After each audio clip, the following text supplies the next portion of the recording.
जय श्री राम भाइयों। भाइयों, आपका हमारे चैनल श्री राम कृपा में स्वागत है। आप अपने इष्ट देव से कोई प्रश्न करते हैं ध्यान के माध्यम से।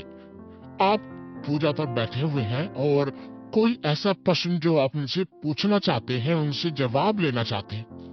ये दो तरीके से जवाब आपको मिलता है। एक आपको जवाब मिलता है जब आप पूजा पर बैठते हैं और ध्यान में प्रश्न करते हैं मन मन में, और दूसरी तरीके से आपको स्वप्न के माध्यम से उस प्रश्न का उत्तर मिलता है।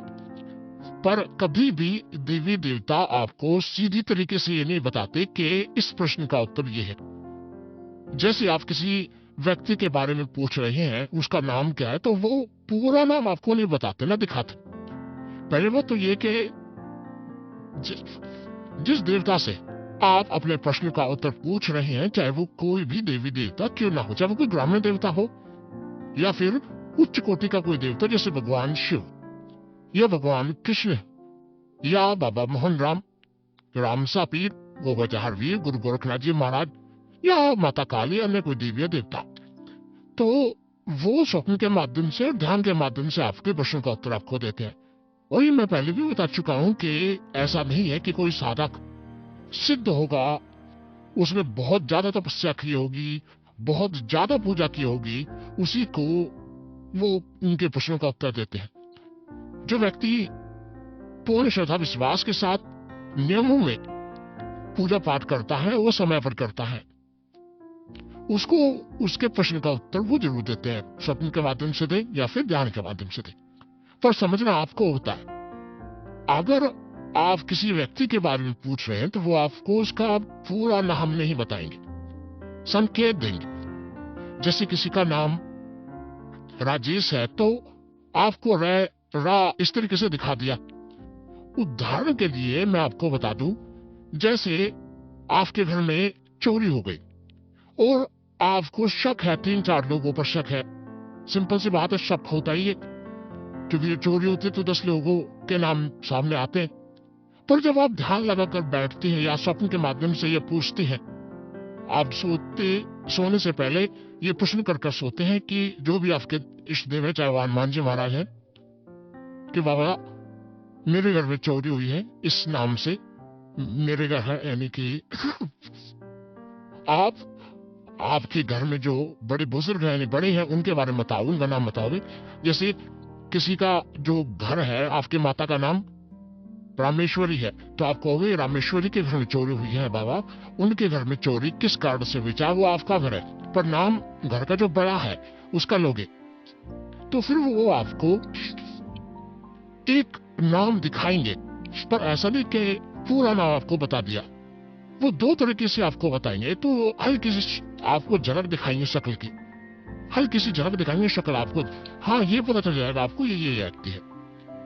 या फिर आपको कोई शब्द, पहला शब्द आपको दिखा देंगे। जैसे मैंने आपको बताया कोई राजेश है तो आपको रा दिखा दिया, या किसी का नाम रामपाल है तो राम दिखा दिया, या पहले पाल दिखा दिया।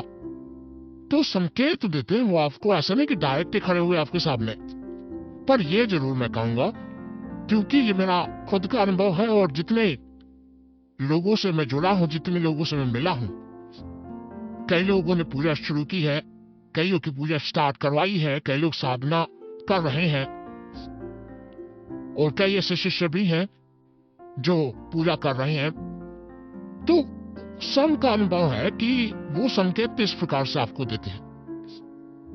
या कोई व्यक्ति अगर खो गया है, मान लीजिए, आप उनके बारे में पूछना चाहते हैं, तो उस घर के बड़े बुजुर्ग का नाम लेकर और स्थान का नाम लेकर बोल रहा है। मान लीजिए, मैं उदाहरण दे रहा हूं कि हरियाणा में पानीपत है, पानीपत में कोई गांव भी है, मान लीजिए कोई गांव है, तो उस गांव का नाम आप लोगे। जैसे मैसूरी है, मैसूरी गांव के में ये मैसूरी गांव में रामपाल का लड़का, उसका नाम लोगे। रामपाल के लड़के का नाम राकेश खो गया है, वो कहाँ है, किस स्थान पर है इस समय, उसके बारे में बताइए। ये आपको 3-4 बार बोलना पड़ेगा मन में, या वैसे भी बोलना पड़ेगा। ऐसे नहीं एक बार आपने बोल दिया तो 2-3-4 बार आप बोलोगे ये चीजें, तो वो आपको जगह दिखाएंगे, जगह के बारे में बताएंगे। जैसे मैं हरियाणा का हूं तो मैं हरियाणा के बारे में ज्यादा जानता हूं। जैसे आपको दिखा दिया, किसी गांव का नाम दिखा दिया, पहले तो वो आपको दिखाएंगे कि राजस्थान में है, यूपी में है, बिहार में, इस तरीके से वो दिखाएंगे। फिर आप पूछोगे कि राजस्थान में है तो राजस्थान में कौन सी जगह पर है, कौन से गांव में?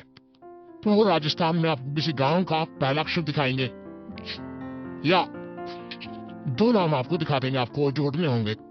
यानी ऐसा नहीं है कि देवता ही सब काम करेगा, आपको भी अपना दिमाग लगाना होता है।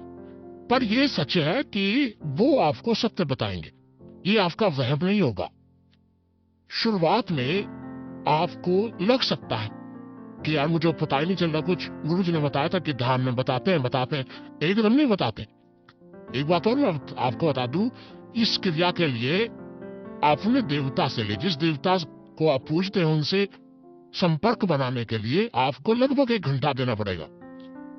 1 घंटा आप बैठे आसन पर और आप बंद कर इस तरीके के प्रश्न पूछिए, तो धीरे धीरे एक ऐसी अवस्था आएगी, यानी आधे घंटे बाद, पौने घंटे बाद, 15 मिनट बाद ये क्रिया शुरू हो जाएगी, आपको दिखाना बताना शुरू कर देगी।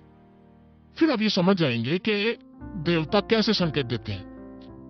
जैसे वो आपको नाम दिखाते हैं, वो आपको चेहरा दिखाते हैं, वो आपको वो स्थान दिखाते हैं, उसको फिर कैसे जोड़ना है, तो ये चीजें फिर आपको पता चल जाएगी।